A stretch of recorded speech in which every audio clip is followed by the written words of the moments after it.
Quando o cartão, a fatura vem mais do que a gente esperava, a gente não consegue dormir, Jesus dorme no barco, essa humanidade perfeita. Lucas apresenta a universalidade da salvação.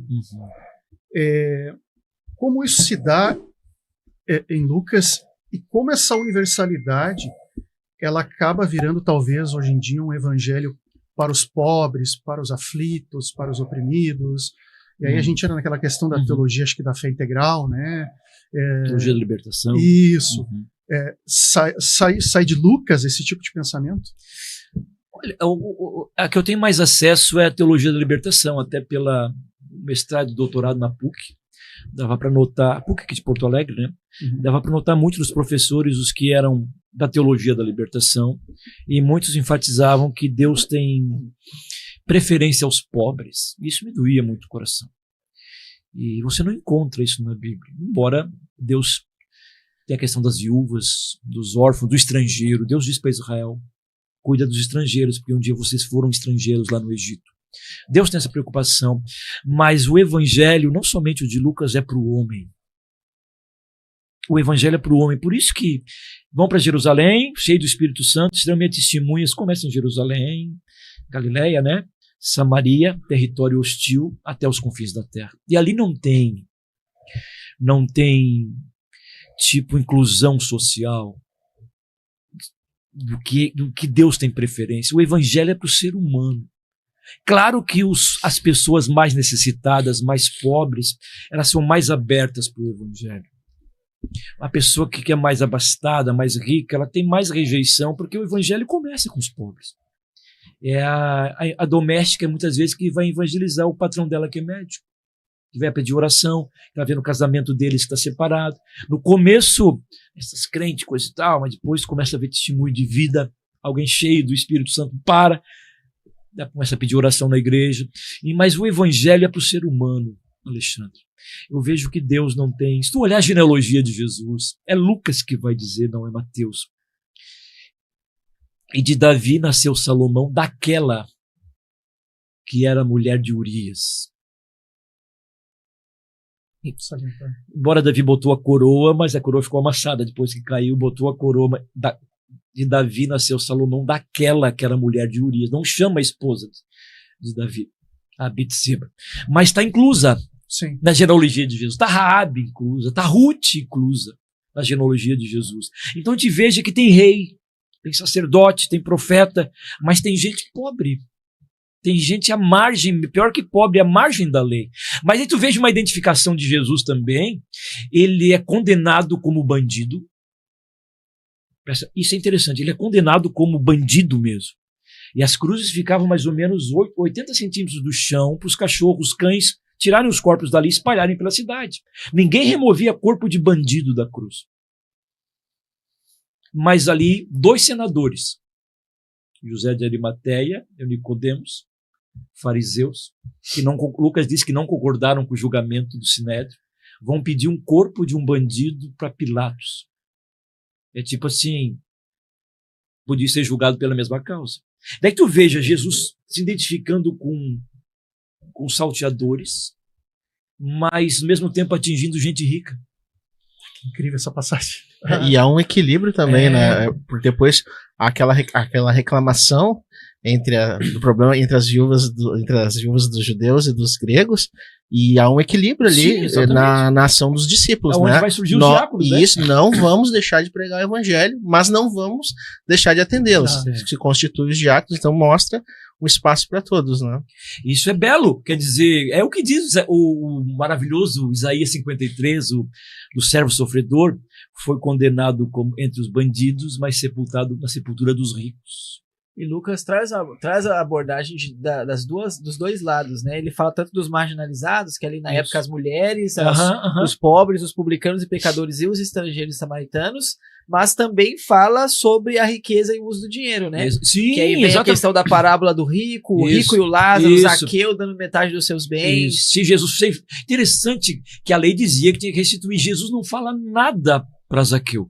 O encontro com a pessoa de Cristo proporciona arrependimento. Senhor, se eu tenho defraudado alguém, eu vou restituir 4 vezes mais. Ele era rico, sim, mas rejeitado.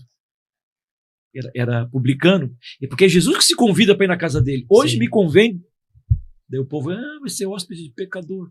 Mas aí tu veja, essa questão de rico e de pobre, na verdade, como eu disse, Jesus veio para o ser humano.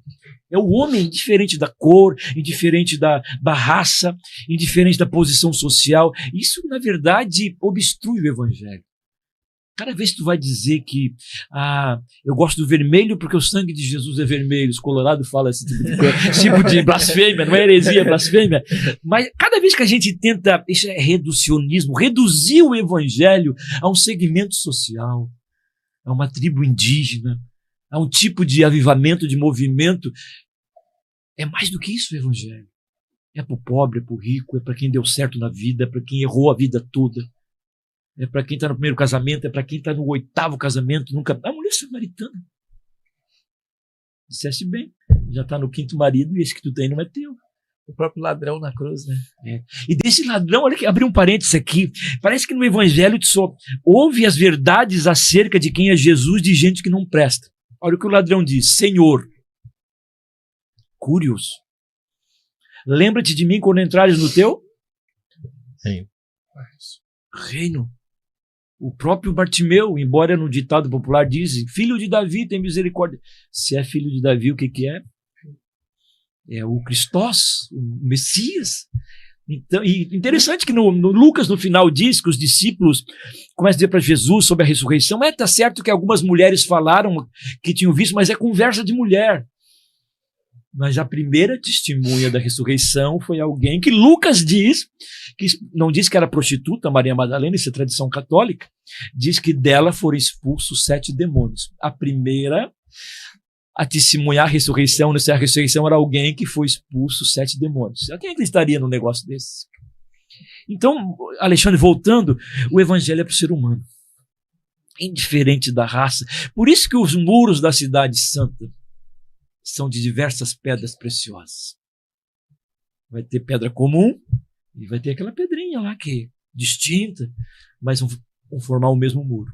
O evangelho é para o ser humano, diferente de ser pobre ou rico. Então quer dizer que a teologia da libertação trabalha muito isso, a questão política, Jesus como libertador do opressor. Daí entra já a questão vertentes marxistas, daí eu fico com um pé atrás quanto isso. Perfeito, Felipe. Aproveitando o tema que o senhor está abordando também, chama a atenção que Lucas ele tem parece que um cuidado em relação aos romanos, aos gregos, em relação à cultura, às atitudes, e ele salienta a fé, por exemplo, do centurião romano, que surpreende Jesus ao ponto de dizer, olha, eu também tenho pessoas que eu mando ir, e Jesus salienta a fé daquele homem, a mulher nem samaritana. Todo Israel ouviu tamanha fé. Exatamente. Queria que o senhor falasse um pouco sobre isso, sobre essa preocupação de Lucas ao apresentar o evangelho dessa forma, salientando não desrespeitando o povo de Israel, mas mostrando também o plano da salvação de forma mais ampla. Exatamente, essa universalidade do evangelho que falava, porque não se prende à questão do judaísmo, do povo de Israel, mas para o ser humano, já que é o homem perfeito, cheio do Espírito Santo, então é para atingir todos os homens, que o protótipo de salvação para a nossa vida é Cristo. A gente vai ressuscitar igual ele ressuscitou, por isso que é o primogênito dos mortos. O nosso modelo de maior influenciador é Cristo. E Lucas apresenta até esse cuidado, como diz assim, essa delicadeza de Jesus com certas pessoas. Tem gente que ele bateu forte mesmo, principalmente no templo. Ele chama a alma religiosa dos judeus do Novo Testamento de esconderijo de bandido, que é a gota d'água para ir para a cruz. Mas em Jesus tem essa delicadeza. E os evangelistas apresentam isso. Não somente Lucas, né? Mas esse respeito. Ali da sinagoga é interessante que os judeus, por que eles intercedem diante de Jesus por um centurião romano? Sim. Diz o texto, porque ele nos construiu uma sinagoga. Então é gente boa agora. Nos construiu o templo, então não importa se é opressor, ele leva o nosso dinheiro daqui. E ali é maravilhoso que Jesus se admira da fé deles. Né? Nem todo Israel viu tamanha fé desse jeito. Aí você veja um ser humano se espantando.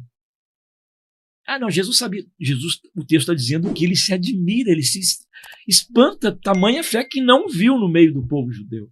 Isso é uma das belezas, não somente do Evangelho de Lucas, mas quando começa a ver Jesus como Deus feito homem, que senta, que come com as pessoas, que dorme no barco no meio da tempestade e a gente não consegue dormir.